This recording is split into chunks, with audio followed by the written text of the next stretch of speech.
5, 6, 7, 8.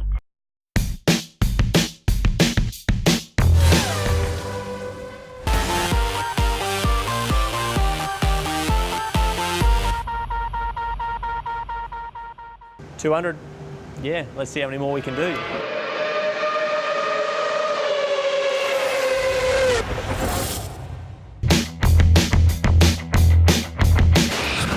This challenge tests both the concentration levels and physical stamina that the gamers will need to compete in Dubai. It's timed, and the rules are simple. Hold out the wheel for as long as possible without breaking the beam. There's just a week to prove they have what it takes to compete in a real endurance race.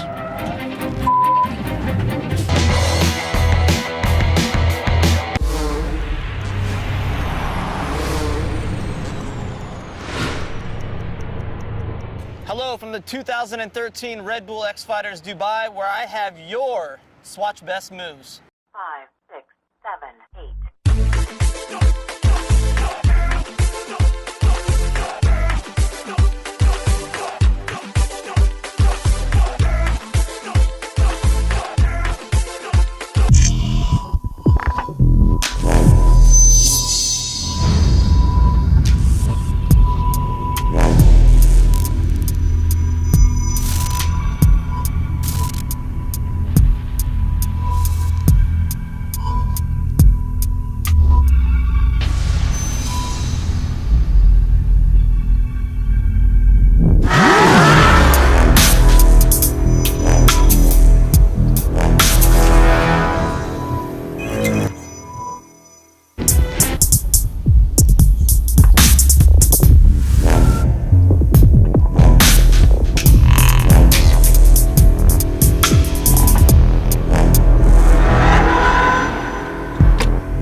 The fact he's reached his 200th Grand Prix is no surprise, and you know, he's continued to improve through all of the seasons that he's been in Formula One. He is a racer, but that I mean he's a man who is dedicated and loved because he loves it. If you haven't got a good solid head on your shoulders, you're not going to go far. You can have talent, but you've got to be able to think as well. And that's what impressed me right at the beginning with Mark, and that's what impresses me still today with Mark. You don't get to do one Grand Prix if you don't have certain talent, and you certainly don't get to do 200 if you're not delivering value.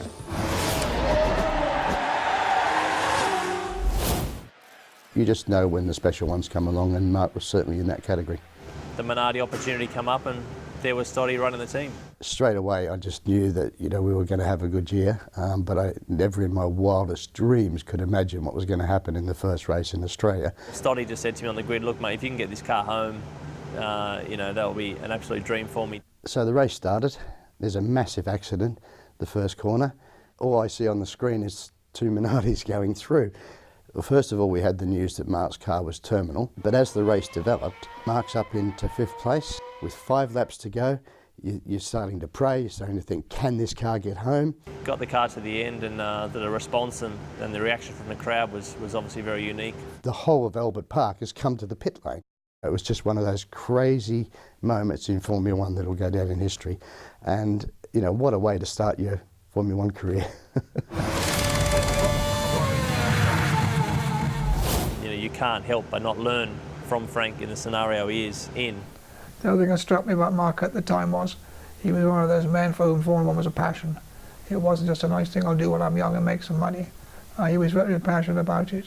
And that means, again, people like Mark, young drivers, they work physically and intellectually. You know, he's a very, very tough cookie when it comes to, you know, the performance expectations of every key member in the team, and as well as the drivers. We always get on famously well. But I will say we take the piss out of each other all the time, because that's healthy. Keeps us both our feet on the ground. But he's very popular in Formula One and very popular within these 4 walls. Good memories of Mark. We had DC. We wanted a really strong teammate to go with David.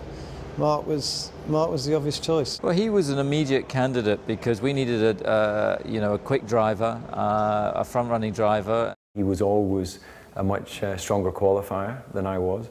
I think that we were quite evenly matched on race pace. You know, it was such a raw, fresh team when I first joined it, and that was, as I say, a big attraction and something mentally I needed at that point. I don't think when Mark signed to join the team, he could have ever imagined the kind of success and the Constructors' Championships that he's contributed to that we would go on to achieve.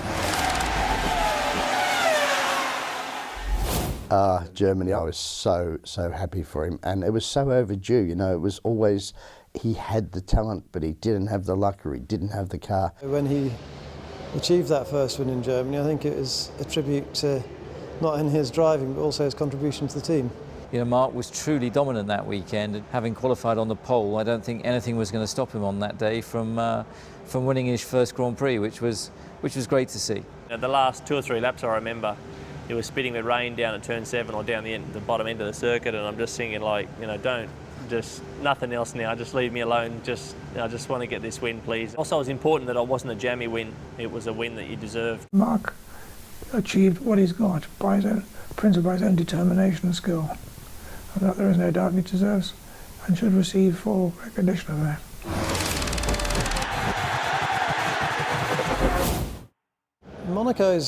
It's almost a one-off track. It happens that some drivers simply gel very well at certain circuits.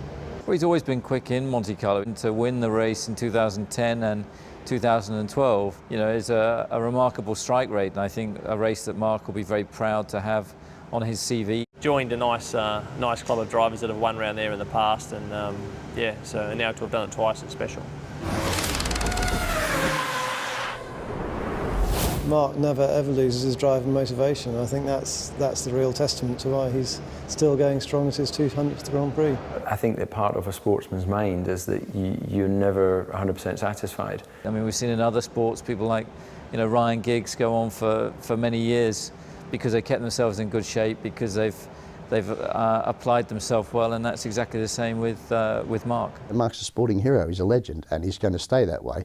And I mean, the 200 milestone, I think, you know, we'll be sitting down again doing the 250 milestone.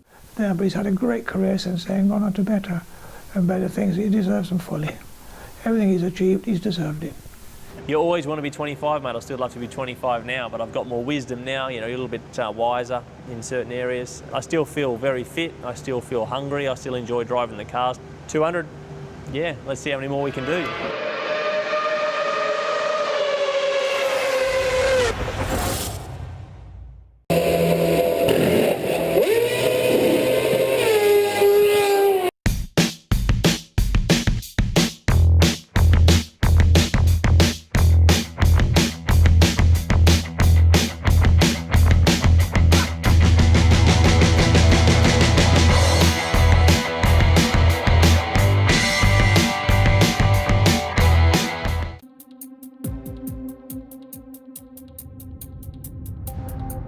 The 6 fastest gamers from the UK and Ireland have come to Silverstone to compete for a seat in a professional racing team.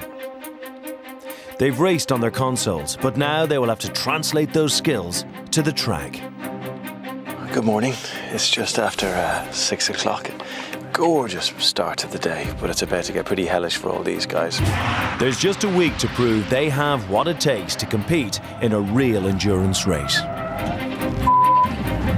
They really have no idea how to push themselves physically.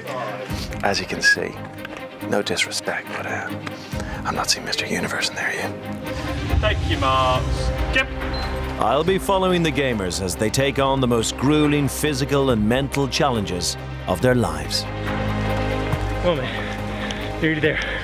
Around this corner. You've nailed it.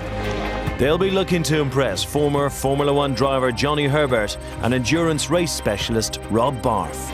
Bit of a danger of implosion there, maybe. We'll keep our eye on it. The judges will have the tough job of selecting just one driver to compete in a head-to-head race against the fastest gamers from Europe. There's a challenge for second place, and there's a little bit of contact there. That's going to cost him time. Oh, he's got a tank slammer on! The winner of the race will be crowned GT Academy champion and earn the seat at the Dubai 24 Hours. But this morning, that all feels a hell of a long way off as they start the day with everyone's favourite, fitness. Show how tough you are. Sprint it, come on, sprint, let's go. Yesterday, the gamers took on their first 2 challenges, and now the clock is ticking because in just a few hours, 2 of them will leave the academy. Go, you're not over the line, head. This is going to be tougher for them now. You're going to see vomit. Look away. Guys, you all look a bit sorry for yourselves. Not enjoying it so far. That was only supposed to be the warm-up. Guys like Andy Blow here, he's trained Mark Webber, you know, the fittest Formula One driver on the grid. And now, my guy's ass belongs to him. 2, 1, go! Every challenge is catered to test a different skill. By putting the gamers through a range of activities, the judges can see how well equipped they are, or perhaps aren't, to cope with the demands of an endurance race. Rob and Johnny told me what they were looking for today. Today, more physical fitness and more driving disciplines where we can see their natural, instinctive car control. Just how physically demanding is it in a car, though, Johnny, you know, in a 24-hour race? Well, this is the good thing about the fitness side of it, because there are points that it really does get tough. It's very, very hot inside. They're going to be racing where? In Dubai, in the middle of a desert. Cockpit temperatures in Dubai tend to be about 55 to 60 degrees, and they'll be in the car for 2 hours at a time. So it's sort of top-end cardiovascular for 2 hours. So marathon running is something that you can kind of liken the fitness to be somewhere near. If you're not giving your best form, if you're not working as hard as you can, have a word with yourself. And I think what this morning proves to them that they're actually in competition with each other. Yes. Well, they've had a night to think about it as well, you see. So now it's really important that they step it up. For the first challenge of the day, it was over to race camp. Guys, this is the laser challenge. I can see you're looking a little bit hot, so this will give you a bit of an idea of what it's like in Dubai, but Rob will explain. So for this challenge, we will be looking in detail at your grip strength, your arm strength, and your shoulder strength. All you have to do is hold a steering wheel with your arms locked out straight in front of you. 2 laser beams will monitor the movements of the wheel, and if you let the wheel go too far up or too far down, you break the laser beam and you'll be eliminated. This challenge tests both the concentration levels and physical stamina that the gamers will need to compete in Dubai. It's timed, and the rules are simple. Hold out the wheel for as long as possible without breaking the beam.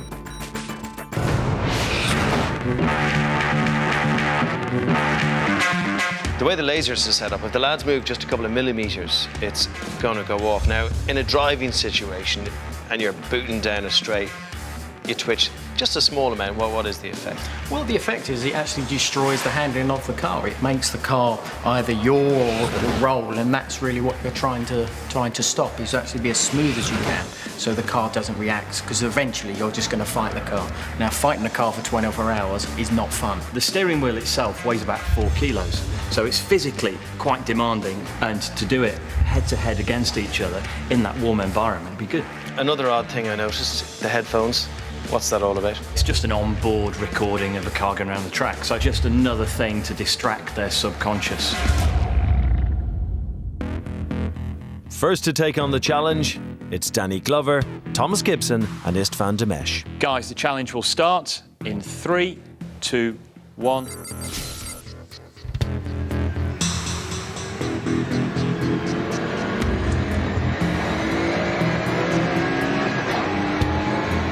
Seconds. What we're trying to do is simulate the conditions in Dubai if they do get to race there. One thing we've done quite successfully is make it seriously hot in here. It's boiling outside, but it's scorching in here. The guys have got race suits on and they are really struggling with the heat, trust me.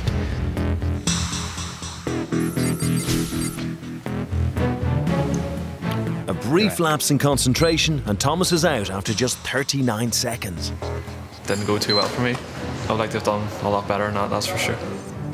In Dubai, any loss of focus could prove disastrous. Pro drivers have regular fitness conditioning to minimize distractions and assist with concentration levels in the car. Their legs have to be physically strong, capable of pushing on the brakes with up to 140 k's of force in some corners. Their core muscles keep them stable in the car and remaining upright during fast corners to focus on the track ahead. Their neck muscles must be strong enough to struggle against forces up to 3 times that of gravity. Arm strength is vital. When cornering, they will need to fight against inertia to keep the car on the racing line. In this challenge, their biggest battle will be the lactic acid building up on their arms, shoulders and abs, something they will have to develop a resistance to when they race in Dubai. Danny's really focused. He's actually quite a strong lad. And he's doing quite well here. Danny has experience racing motorbikes, giving him the necessary grip strength needed for this challenge. I've raced in grass tracks since I was 7 years old. Riding a motorbike and driving a car is completely different. You can't compare them at all. The only thing I'd say it's helped me with is I'm not afraid of the car because you can't fall off of it. You're like in a car. If I win this, it could start my career as a racing driver. I could be racing all over the world. It'd be amazing. 2 minutes. Danny's holding out, but after struggling in both of the first 2 challenges, Istvan has something to prove. This is seriously good from Istvan. The strain becomes too much, and Danny caves in after 3 minutes, 32 seconds. It's so hot in there, it's unreal. It was a lot harder than it looked as well. Straight arms. Istvan follows just 7 seconds later. I hope that's enough, and I hope that they will find me suitable to go through. Next up to face the challenge, it's David Williams, Des Foley and Jack O'Neill. So the time to beat is a 3 minute 39 from Istvan. The challenge starts in 3, 2, 1.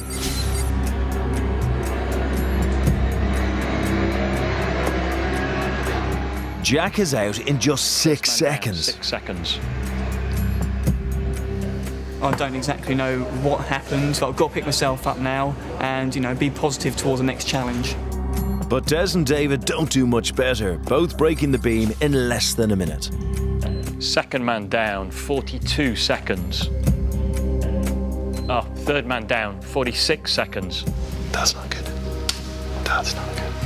I mean, it was a big shock to us all. We didn't expect to go so soon. We were all surprised. We didn't even think we were close to hitting the laser, but we were. Target was to get to a few minutes, and I don't think I managed a minute, which was very disappointing. Very disappointing. So, Istvan wins his first challenge with Danny in second, but the other gamers have a nightmare, managing barely 2 minutes between them. Well, Johnny, what we witnessed in there was so intense and so stressful, wasn't it? It was an interesting watch. I was delighted for Daniel. We had a lot of puffing going on quite early on where he was really with his breathing, and then the steering wheel started shaking. If he was in a car, my lord, would that be interesting? I would not want to be a passenger, that's for sure. And then the extraordinary situation with the second bunch, who just all fell apart. Totally. They should have been just focusing on their arms straight, looking where the lasers were, and nothing else. They've really got to up their game now. It's getting to a critical point.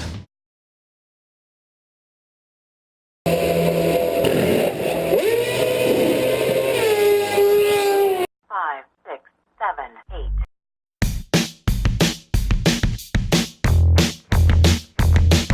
5, 6, 7, 8.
Bit naked.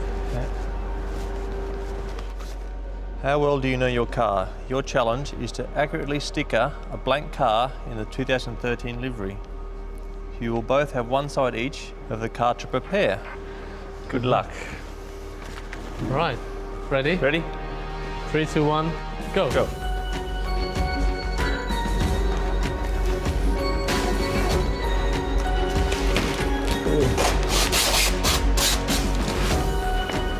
Yeah, good luck with that one. Oh. Who's the judge?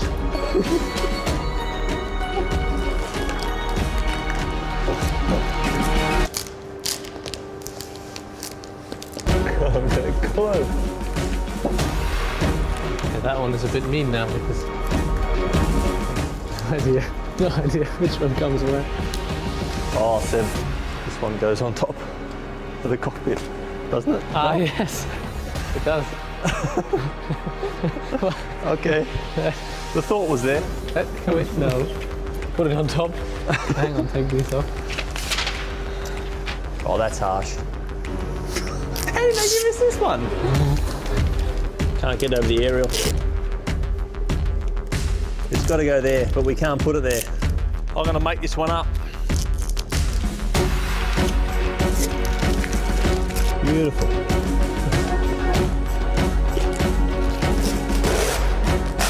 Bloody hell. That was a nightmare. Ah! I didn't see that one. Really? We have this much stuff on our car?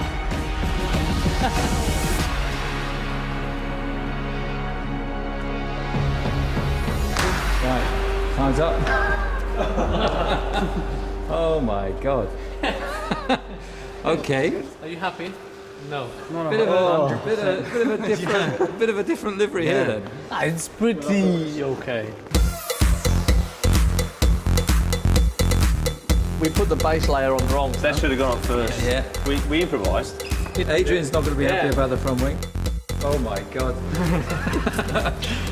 This is not bad, huh? Not bad. They can't mess the stripes up because they come fixed, huh? Yeah. What do you think of the ball? I don't know, again, Adrian might be a little bit annoyed with that. Don't give up your day job, I think. Yes, the Red Bull sticker looks as if it's the old dust sheet that's been draped on.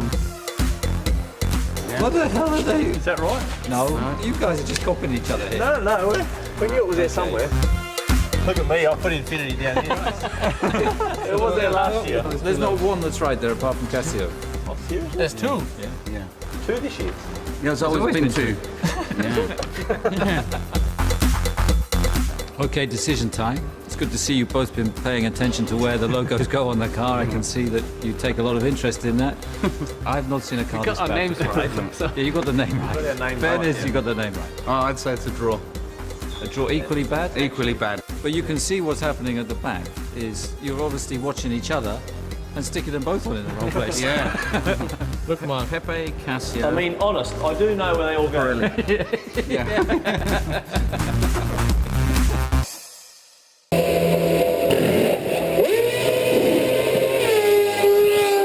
5, 6, 7, 8.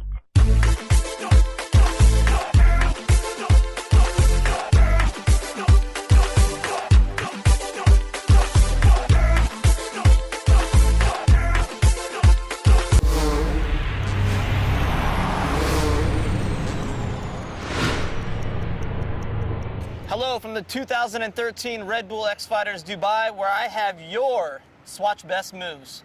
Number 4. I like that, nice and smooth. Oh, nice. Great style. And there we see Libor's underflip. Nice.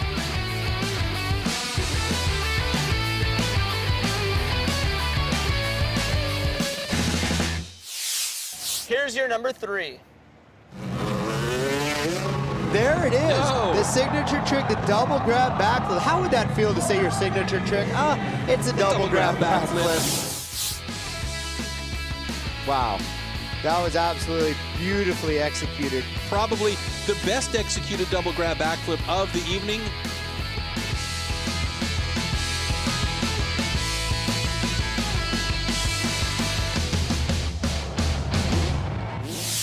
Here's your number 2. Paris Hilton flip, and Danny has been upside down the majority of this run here. Danny Torres into the Paris Hilton flip.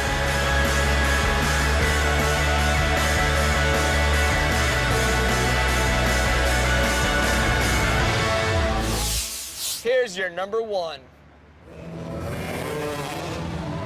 There's the vault. Perfect again. How does he do that? And there we go with the vault. What a backdrop for that trick, by the way. The Swatch Best Trick Award for the vault. That's just an amazing trick, and the online voting that happened is clear. Everybody loves that trick from Thomas.